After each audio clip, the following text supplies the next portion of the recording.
अधिकारी म्हणून आपल्या उपविभागाचे उपविभागीय अधिकारी श्री गणेश शिंदे सर यांची निवडणूक आयोगाने नेमणूक केलेली आहे. त्यांना सहाय्यक म्हणून सहाय्यक निवडणूक निर्णय अधिकारी म्हणून मी तहसीलदार कळंब माझी नेमणूक झालेली आहे. आपल्या कळंब तालुक्यामध्ये 8 जिल्हा परिषद गट आहे आणि 16 पंचायत समिती गण आहे. याचे आरक्षण सोडून आपण यापूर्वीच काढलेले आहे. आपल्या या 8 गट आणि 16 गणांसाठी 181 मतदान केंद्र असणार आहे. एकूण मतदारांची संख्या आहे 1,63,011.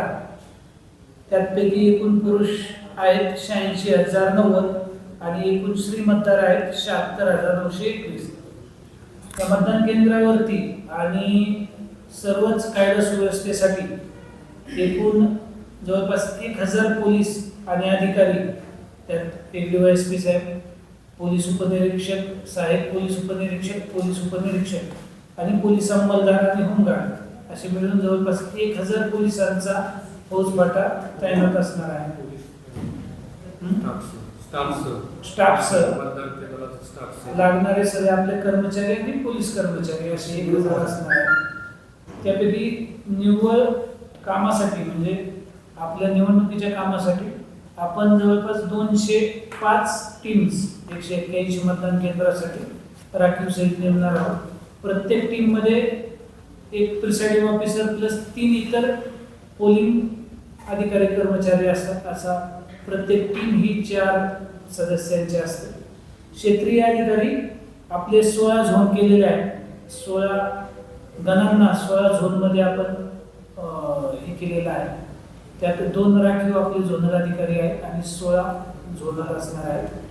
पोलीस स्टेशन आपल्याकडे 3 आहेत आणि ह्या झोनलच्या अनुषंगाने पोलीस सेक्टर जे आहेत ते पोलीस स्टेशन DYSP साहेबांच्या माध्यमातून नेमले जातील. आपण या प्रोसेस दरम्यान सगळ्यात अगोदर नॉमिनेशन, नंतर छाननी नंतर माघार, चिन्ह वाटप, त्यानंतर या सर्व कर्मचाऱ्यांचं दोन प्रशिक्षण घेतो आपण. एक म्हणजे त्यांना सगळं माहितीचं प्रशिक्षण आणि दुसरं प्रशिक्षण हे प्रत्यक्षात हँड्स ऑन ट्रेनिंग असतं EVM मशीनवरती. मतपत्रिका छापून आल्यानंतर आपण EVM कमिशनिंग करणार.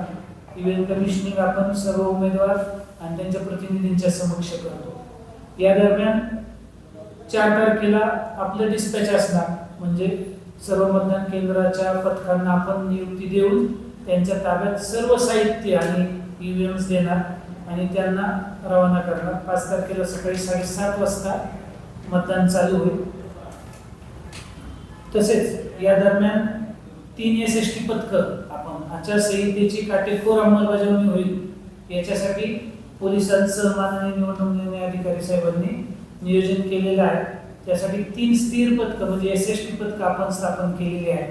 एक बीड जिल्ह्याच्या बॉर्डरला आपल्या कळंब नदीच्या तिथे परळी रोडला, दुसरं राजनी येथे लातूर आणि धाराशिवच्या सीमेवरती, आणि तिसरं बार्शी येथे येरमाळा येथे बार्शी आणि आपल्या कळंबच्या हद्दीवरती म्हणजे सोलापूर आणि धाराशिव जिल्ह्याच्या हद्दीवरती असे 3 SST पथक आहेत.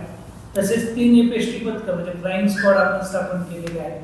तिन्ही पोलीस स्टेशनच्या हद्दीमध्ये एक फ्लाइंग स्क्वॉड कार्यरत असेल. कोणती आचारसंहितेची जर काही तक्रार प्राप्त झाली तर BDO त्याचे पथक प्रमुख आहेत, त्यांच्या नियंत्रणाखाली सर्व पोलीस स्टेशनचे पोलीस प्रभारी अधिकारी आणि BDO यांच्या नियंत्रणाखाली आचारसंहिता कक्ष आणि तक्रार निवारण कक्ष कार्यरत असणार आहे. आचारसंहितेच्या बाबत कोणतीही तक्रार आली तर त्या आचारसंहिता कक्षाकडे जाईल आणि तिथून तात्काळ त्या सदर ठिकाणी तक्रारीच्या ठिकाणी ते फ्लाइंग स्क्वॉड भेट देऊन त्या तक्रारीची शहानिशा करेल.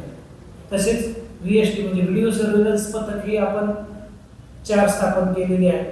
ही ज्या काही सभा, परत रोड शोज, प्रचार दौरे, ज्या काही गोष्टी असतील प्रचाराच्या अनुषंगाने याचं सगळ्याचं व्हिडिओ रेकॉर्डिंग करण्यासाठी आणि त्यात आचारसंहितेचं काही उल्लंघन होते किंवा जी काही खर्चाची मर्यादा आहे तर देणारा खर्च पडताळून पाहण्यासाठी आपण सगळ्या सभांचं आणि प्रचार दौऱ्यांचं, रोड शोचं, रॅलीचं हे करत असतो व्हिडिओ रेकॉर्डिंग, आणि ती इथे व्हिडिओ टीमने आपण तपासत असतो. अशी एकंदर प्रत्येक गोष्टीसाठी वेगवेगळी पथकं स्थापन करून आपण हे केलेली आहे. मी